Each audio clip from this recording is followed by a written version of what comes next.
क्या है कि जो सिंध हुकूमत की तरफ से जेआईटी है वो ठीक है, या अली जैदी की तरफ से जो जेआईटी कौम के सामने रखी गई और उसके ऊपर मीडिया के अंदर भी बड़ी बहस हुई, वो जेआईटी ठीक है। स्पीकर साहब, उसके कंटेंट के ऊपर गौर नहीं हो रहा।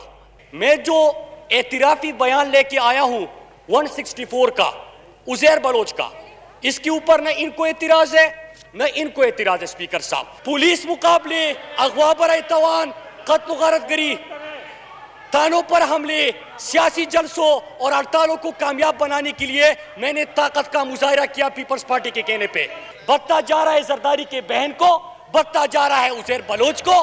स्पीकर साहब, ऐवान के तवज्जो कोरम की जानिब निशानदेही करती हूँ कि कोरम पॉइंट आउट करती हूँ।